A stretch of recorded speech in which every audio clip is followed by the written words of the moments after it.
예수께서 이르시되 나는 부활이요 생명이니 나를 믿는 자는 죽어도 살겠고 무릇 살아서 나를 믿는 자는 영원히 죽지 아니하리니 이것을 내가 믿느냐. 이르되 주여 그러하외다. 주는 그리스도시요 세상에 오시는 하나님의 아들이신 줄 내가 믿나이다. 아멘. 새로운 영화나 가수들의 음원이 발표가 되기 전에 먼저 보여주는 짤막한 영상이 있습니다. 다 보여주진 않고 일부 맛보기 형식으로 이렇게 보여줍니다.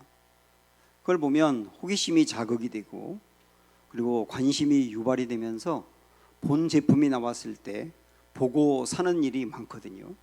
그 영상을 티저 영상이라고 말합니다.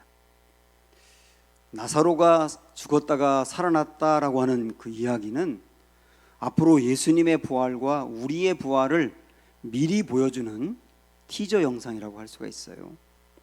예수님의 그 부활과 다 똑같진 않지만 부활에 대해서 굉장히 중요한 것들을 알려주고 있습니다. 우리 오늘 그 나사로 부활 이야기를 좀 나누고 싶습니다. 예수님은 나사로 가정을 유독 사랑하셨습니다. 그들을 사랑했다는 말씀이 성경에 많이 나오거든요. 그런데 그 가정의 가장인 나사로가 죽을 병에 걸린 겁니다.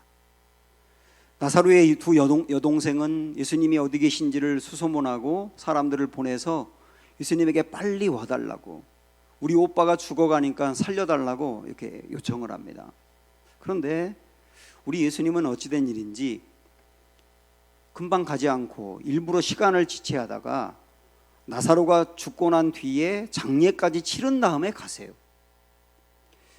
그 집에 예수님이 방문했을 때 마르다가 밖으로 나오면서 반가워하기보다는 원망을 쏟아냅니다.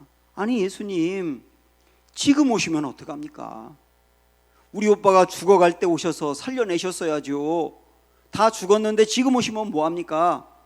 막 원망을 쏟아낼 때 우리 예수님께서는 깜짝 놀랄 말씀을 하시거든요. 네 오빠가 살아날 거야.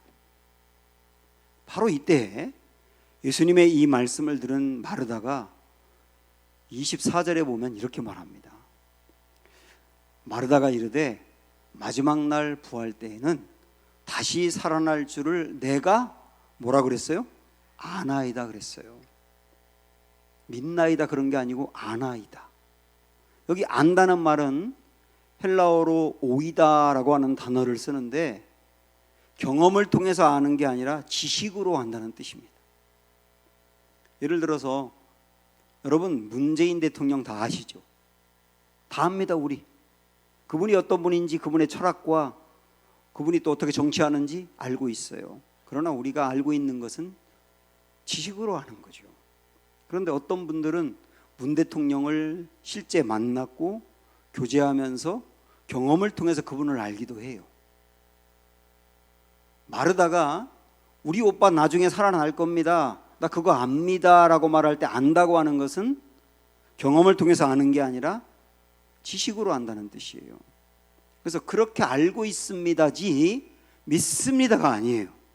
다시 말하면 이 마르다는 오빠의 부활 그리고 우리의 부활에 대해서 확고하게 믿지 않았다는 뜻입니다. 이 마르다의 문제가 우리들의 문제일 수가 있거든요. 부활에 대해서 교회를 꽤 오래 다닌 분들 중에도 굉장히 부활이 불편한 진실인 경우가 있어요. 내가 부활을 믿는다고 이야기를 하지만 마음으로는 확고하게 믿어지지 않아서 고민에 빠져 있는 분이 있다고요.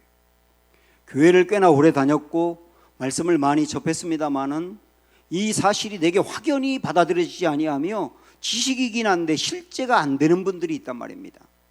굉장히 고민이 되는 거죠. 그래서 이런 문제가 있기 때문에 저 같은 설교자들은 부활을 어떻게 해서든지 믿게 하려고 설득을 하기 위해서 다양한 방법으로 접근을 합니다. 그 중에 하나 이런 게 있어요. 하버드 대학의 한 교수가 계신데 그분은 원래 무신론자였고 성경을 비판했던 사람입니다. 그런데 그분이 어떤 기회에 제자들의 변화에 대해서 알게 된 거예요.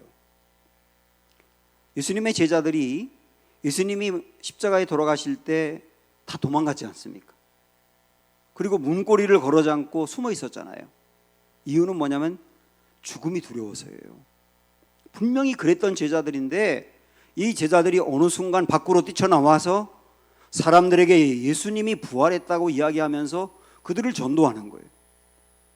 그딴 얘기 하지 말라고 그들을 잡아서 옥에 가두기도 하고 매를 때리기도 하고 고문을 해도 말릴 수가 없는 겁니다. 결국 나중에는 죽음이 두려워서 숨어있던 이 제자들이 전부 다 순교를 했어요. 예수님을 전하다가 이 부분을 이 교수님이 고민하게 된 거예요. 아니 어떻게 제자들이 그렇게 바뀔 수가 있는가? 어떻게 이게 가능한가? 고민하다가 이분이 얻은 결론은 딱 하나. 예수님의 부활을 목격하지 않고서는 있을 수 없는 일이다. 무신론자였던 이분이 마음으로 받아들이면서 크리스찬이 되고 부활을 증거하는 분이 된 거예요. 이런 이야기들이 굉장히 많이 있는데 이런 이야기들을 설교자들은 성도들에게 이야기하고 또 때로는 믿지 않는 사람들에게 이야기하면서 부활을 믿도록 설득해 간다고요. 저도 그런 식으로 몇 년 전에 부활절 설교를 했습니다. 이거는 대단히 필요합니다. 그런데 필요하긴 하지만 완벽하진 않아요. 이런 얘기를 들으면서 이성적으로 설득이 된다 해서 다 믿는 것도 아니고 그리고 이성적으로 또 완벽하게 설득을 시킬 수 있는 것도 아니에요. 그래서 이런 한계가 있는 겁니다. 그러면 여기서 우리는 부활을 포함해서 성경에 있는 중요한 진리들을 왜 믿지 못하는지, 마르다는 왜 못 믿었고 우리는 왜 못 믿는지, 그리고 어떻게 하면 믿을 수 있는지를 정말 살펴봐야 됩니다. 마르다는 왜 믿지 못했을까요? 왜 우리는 믿지 못할까요? 부활이라는 게 죽었던 사람이 살아나는 거지 않습니까? 죽었던 사람이 살아날 수 있나? 거기에 초점을 두기 때문이에요. 부활 자체에 초점을 두기 때문이에요. 그러면 죽었던 사람이 살아나는 일은 있을 수 없는 일이고 이성적으로 우리가 받아들일 수 없고 납득할 수 없는 일이지 않습니까? 그러니까 안 믿어지는 거예요. 이게 비단 부활만이 그런 게 아니고 하나님이 천지를 창조했다. 학생들은 학교에서 진화론을 배웠는데 교회에서 창조를 이야기하니까 어떻게 이 세상을 창조할 수가 있지? 창조만 놓고 생각하면 납득이 안 되는 거예요. 또한 동정녀의 탄생.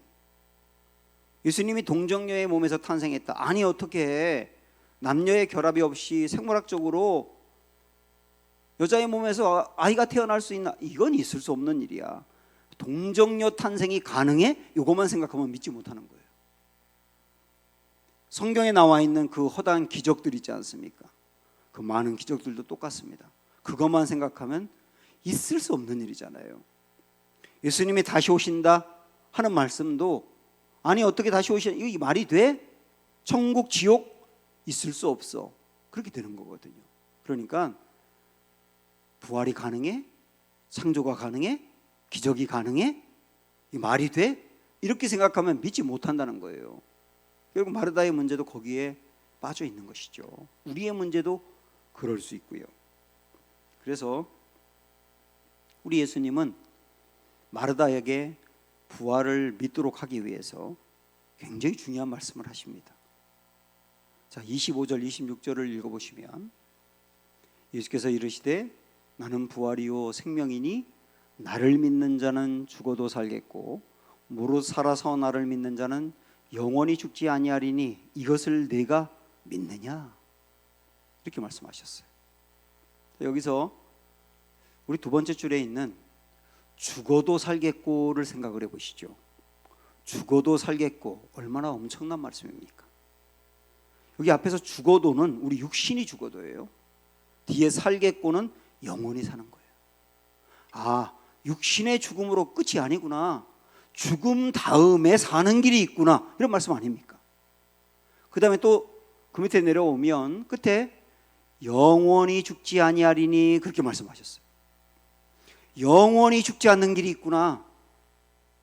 육신은 죽지만 우리의 영원히 죽지 않는 길이 있구나. 이 엄청난 말씀이지 않습니까? 이걸 어떻게 믿을 수 있느냐? 이 부활을 얘기하는데요, 어떻게 믿을 수 있느냐? 자, 여러분, 이 말씀 우리가 다시 잘 보겠는데, 여기서 우리 예수님이 내 오빠가 살아날 것을 믿어 이렇게 말씀하지 않았어요. 죽어도 사는 길이 있어, 너 그거 믿어 그렇게 말씀하지 않았어요. 영원히 죽지 않는 길이 있어, 그거 믿어 그렇게 말씀하지도 않았어요. 우리 예수님이 말씀한 건 뭐냐면 나를 믿어요. 나를 믿어. 나를 믿는 자는 죽어도 살겠고 나를 믿는 자는 영원히 죽지 아니하리라. 우리 예수님은 오빠가 죽었다 살아나는 사실, 죽어도 사는 그 사실을 믿어가 아니라 예수님을 믿어예요. 예수님을 믿어. 예수님을 정말 믿어. 예수님을 믿으면 오빠가 살아나는 것을 믿게 돼. 예수님을 믿으면 죽어도 사는 길이 있다는 것을 믿게 돼. 예수님을 믿으면 영원히 죽지 않는 길이 있다는 것을 믿게 돼. 그거 자체를 고민하지 마. 예수님을 믿으면 자연히 믿게 돼. 이게 주님의 답이거든요. 그래서 부활뿐만 아니라 창조 가능에 이렇게 접근하시면 안 되는 거예요. 예수님을 믿으면 창조가 믿어지는 거예요. 예수님을 믿으면 동정녀 탄생이 믿어지는 거고, 예수님을 믿으면 천국과 지옥이 있음이 믿어지는 거예요. 그래서 예수님의 이 말씀을 들은 이 마르다는 예수님의 말씀의 핵심이 무엇인지를 정확히 파악했어요. 그래서 27절에서 이렇게 대답합니다. 같이 볼까요? 이르되 주여 그러하여다. 그 다음에 주는 그리스도시요 세상에 오시는 하나님의 아들이신 줄 내가 믿나이다 이러지 않습니까? 마르다는 저 오빠가 살아날 줄을 믿습니다 이렇게 말하지 않았어요. 죽어도 사는 길이 있다는 걸 믿습니다라고 말하지도 않았고, 영원히 죽지 않은 길이 있다는 것을 믿습니다라고 말하지도 않았고, 마르다가 말한 것은 뭐냐면 저 주님 믿습니다, 예수님 믿습니다. 좀 더 구체적으로 예수님이 그리스도이신 거 믿습니다. 예수님이 세상에 오시는 하나님의 아들 즉 하나님이신 것을 믿습니다. 저 예수님 믿어요. 예수님 믿고 나면 부활이 믿어지는 거예요.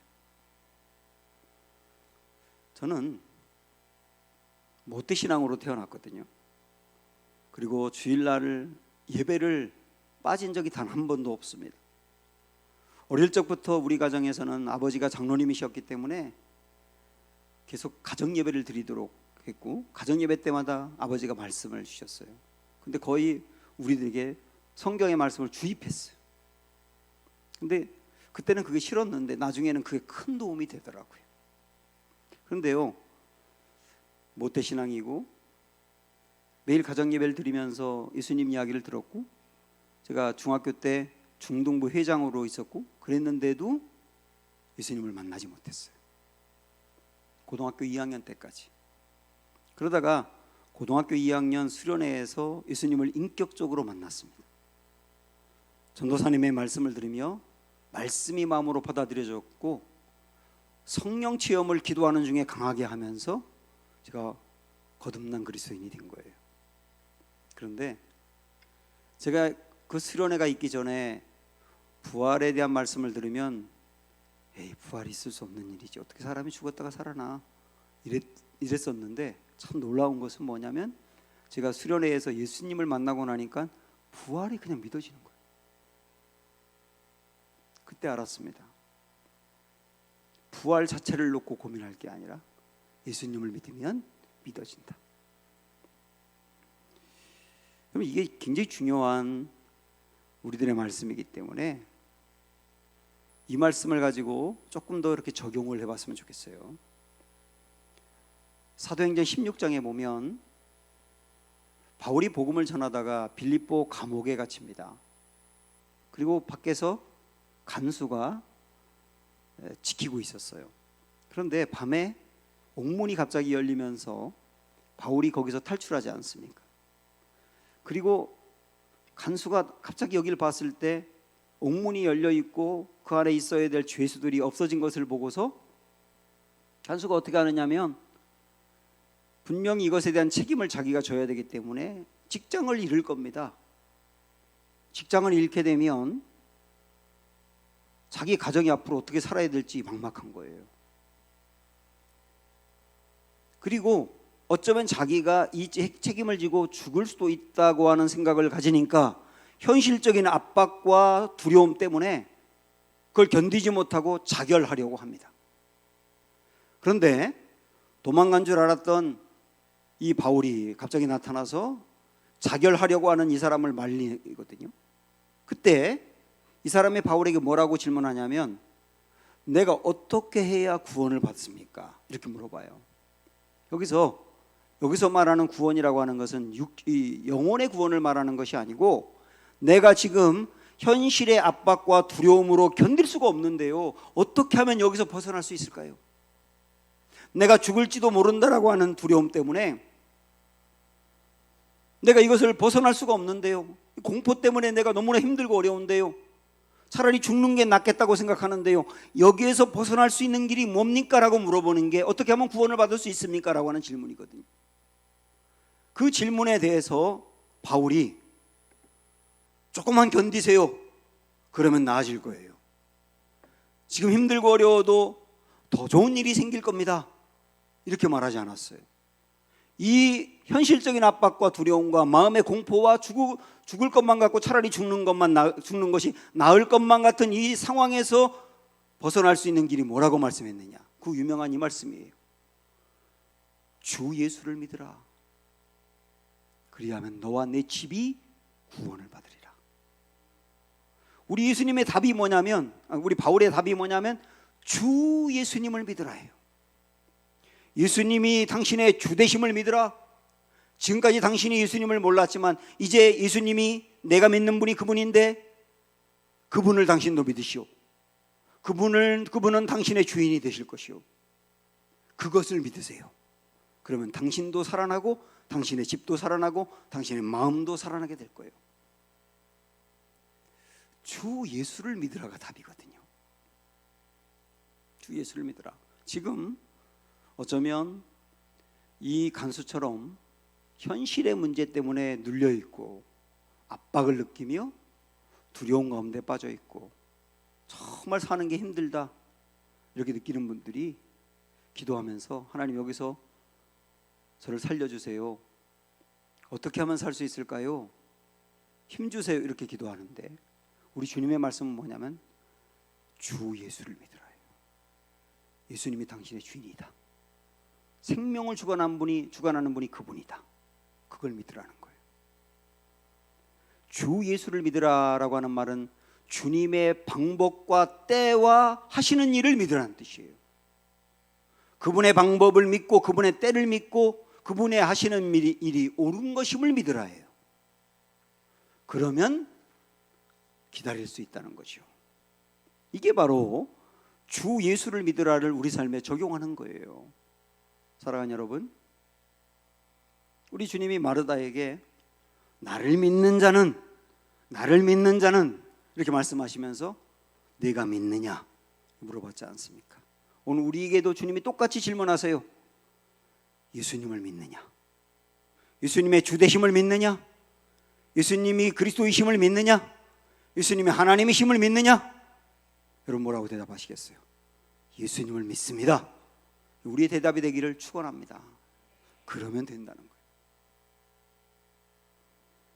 그런데 마르다의 문제가 또 하나 있습니다. 지금 마르다는 얼마 전에 오빠가 돌아가셨기 때문에 굉장한 슬픔 가운데 빠져 있어요. 당연하죠. 그런데 마르다의 모든 생각과 관심과 초점은 지금 과거에 매여 있는 겁니다. 그게 문제인 거예요.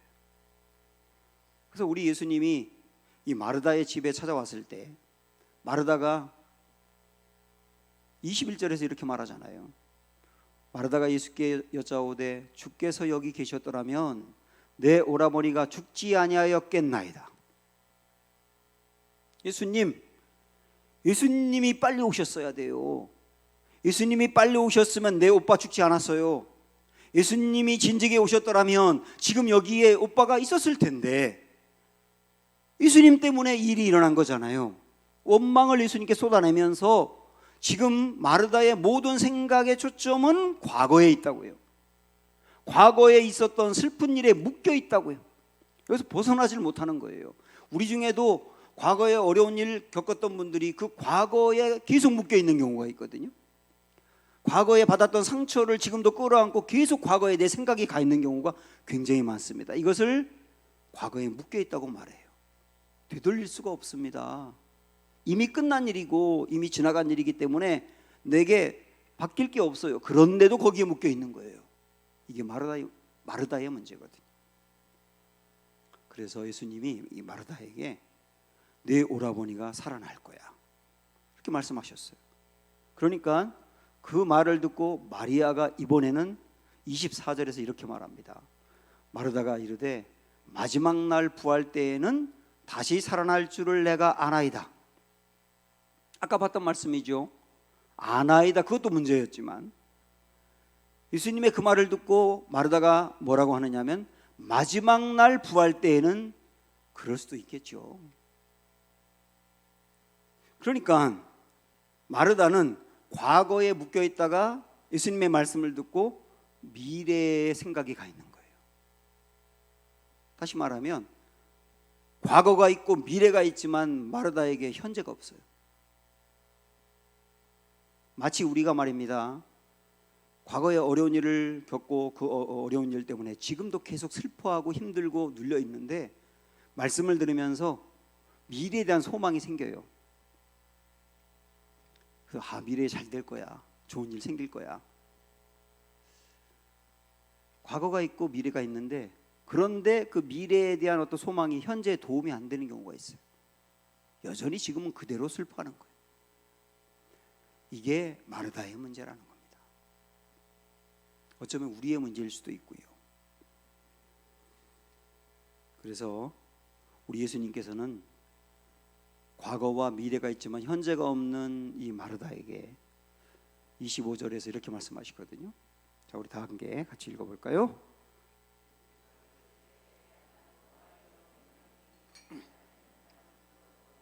여기서 우리 예수님께서 나는 나중에 부활을 줄 거야, 이렇게 하지 않았어요. 나는 이후에 생명을 줄 거야, 이렇게 하지도 않았어요. 우리 예수님의 말씀은 나는 부활이요 생명인인데, 이걸 조금 더 자세하게 말씀드리면 나는 현재 지금 부활이다, 나는 현재 지금 생명이다, 이렇게 말씀하시는 거거든요. 그래서 영어로도 I am이라고 현재형을 쓰고 있는 거예요.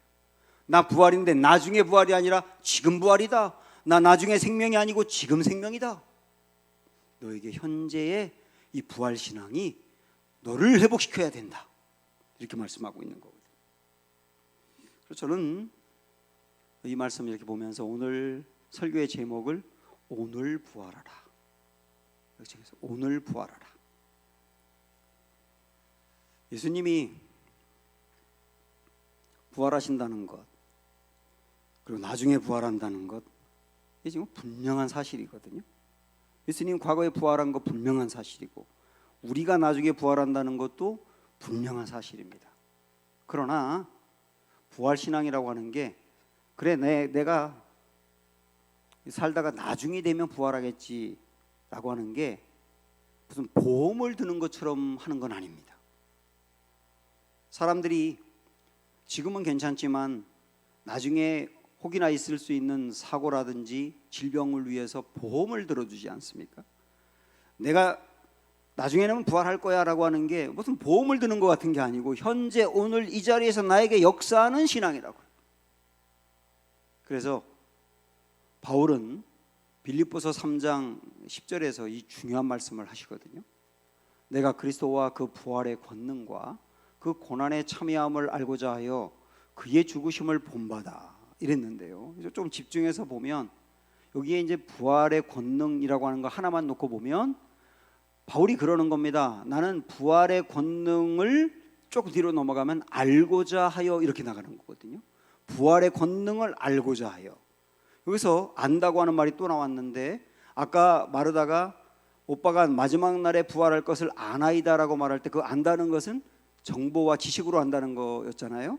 여기서 바울이 부활의 권능을 알고자 하여 안다고 하는 말은 정보가 아니라 경험으로 믿어서 안다는 거거든요. 안다는 게 다른 개념이에요. 바울이 부활의 권능을 내가 믿어서 안다 이렇게 말하는 겁니다. 그럼 여기서 말하는 부활의 권능이라고 하는 것이 무엇이냐면 과거에 예수님이 부활했다 그걸 말하는 게 아니에요.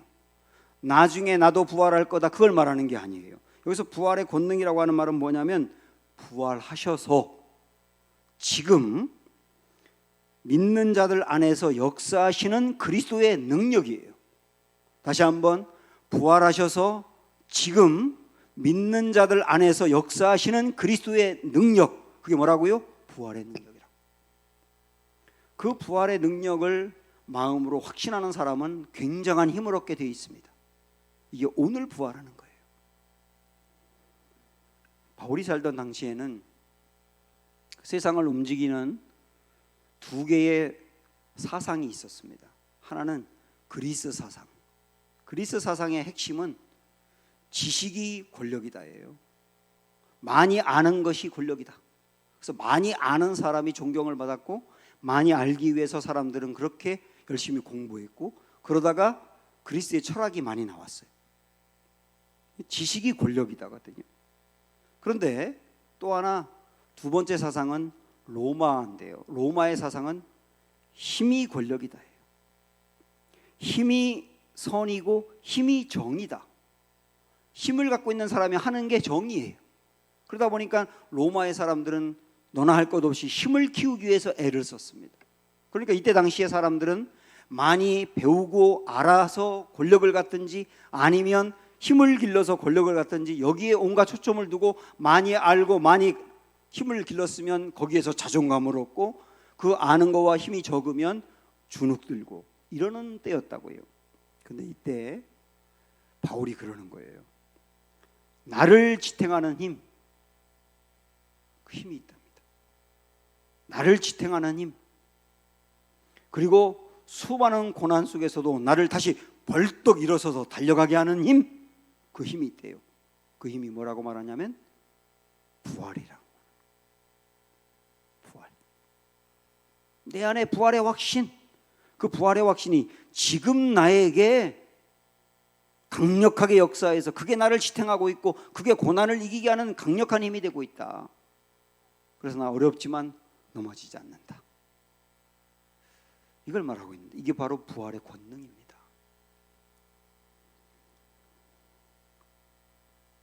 부활의 권능은 바울이 말하는 부활의 권능은 여러분 잘 들어보세요. 이런 건 아니에요. 지금 내가 매우 힘들고 어려워요. 막 분노가 일어나고 절망 가운데 빠져 있어요. 그럴 때 미래는 좋아지겠지. 에이, 미래는 좋아질 거야. 나중에 천국 갈 거니까. 그렇게 생각하면서 여전히 슬퍼하고 여전히 힘든 건 힘든 거예요. 그런 걸 말하는 게 아니라고요. 그래서 부활의 권능이라고 하는 것은 힘든 일이 있을 때, 괴로운 일이 있을 때 괴로운 가운데 계속 빠져 살지 않습니다. 마음에 분노가 일어납니다. 근데 그 분노 가운데 계속 젖어 있지 않아요. 낙심할 때도 있습니다. 그런데 낙심에 계속 빠져 있진 않아요. 내 인생이 힘들고 어려운 일을 극복하고 그걸 승화시키는 힘이 그에게 있는 거예요. 이게 바로 부활의 권능이에요. 바울의 이 부활의 권능은 우리 다른 말씀을 하나만 더 보면 고린도후서 4장에서도 나타나고 있습니다. 바울이 예수님을 내 보배다 이렇게 고백을 하면서 보배이신 예수님을 의지할 때 어떤 일이 생기는지를 이야기하고 있어요. 우리 이거를 조금 더 이해하기 쉽게 현대인의 성경으로 한번 보도록 하겠습니다. 8절부터 보면 우리는 사면에서 닥치는 고통에 짓눌리지만 이렇게 말하거든요. 바울도 사면에서 닥치는 고통에 짓눌렸어요. 고난을 많이 당했습니다. 우리도 그럴 때가 있지 않습니까? 사방에서 고난이 다가오는 거예요. 그래서 그 고난이 그를 짓눌러요. 그런데 그 다음 보세요. 뭐라고 말하는지. 움츠러들지도 쓰러지지도 않습니다. 고난 때문에 짓눌리긴 합니다. 고난이 힘든 건 힘든 겁니다. 그런데 힘들다고 해서 완전히 좌절하고 넘어지는 게 아니라 쓰러지지 않습니다. 짓눌려 있지 않습니다. 이렇게 말하는 거예요. 그 다음에 너무도 어처구니 없는 일에 당황할 때도 있습니다. 바울도 그랬지 않습니까? 어처구니 없는 일을 당했어요. 고린도 교회는 바울에게 있지도 않은 말을 퍼뜨리면서 공경에 빠지게 했거든요. 우리도 살아가다 보면 내가 그 말을 한 적이 없는데 그 말을 했다고 다 사람들이 알고 있어. 너무 어처구니 없는 일이에요. 그래서 내 입으로 변호할 수도 없어요. 너무 공경에 빠져요. 살다 보면 그런 일이 있거든요. 그럴 때 바울은 그다음 뭐라고 말합니까? 절망하거나 자포자기하지 않습니다. 그런 일이 있다고 해서 절망하고 될 대로 되라는 식으로 포기하는 게 아니라 그 순간에서도 자포자기하지 않고 다시 일어선다는 거예요.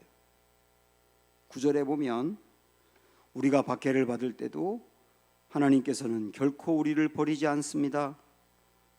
우리는 얻어맞고 넘어져도 다시 일어나서 달려나갑니다. 예수님을 전하고 믿다가 박해받는 일이 있었습니다. 그런 일이 있다고 해서 포기하는 게 아니라 매를 맞고 힘들고 어려워 쓰러질 때가 있었지만 다시 일어나 달려갑니다. 10절에 보면 우리 몸은 예수께서 그러하셨던 것처럼 부단히 죽음을 직면하고 있습니다. 바울은 날마다 죽는 것 같은 어려움이 있었어요. 우리 중에 그런 분들이 있죠. 그런데 그 다음 보세요. 그러나 분명한 것은 생명이신 그리스도께서 우리 속에 살아 계신다는 사실입니다. 나중엔 나아질 거야가 아니라 지금 고난을 당하고 죽을 것만 같은 일들이 매일매일 있지만 그런데 지금 생명이시고 부활이신 주님이 내게서 역사한다. 그래서 어떻게 한다는 겁니까? 다시 일어나게 한다. 또 달려가게 한다. 절대로 나를 무너뜨리지 않는다. 이게 부활 신앙이에요. 사랑하는 여러분, 예수님을 진짜 믿으시기 바라고 그 예수님을 믿음으로 말미암아 부활 신앙이 지금 내게 역사하여서 다시 우리가 일어나 전진해 가는 은혜가 있기를 주님의 이름으로 축원합니다. 살아계신 주 함께 찬양합니다.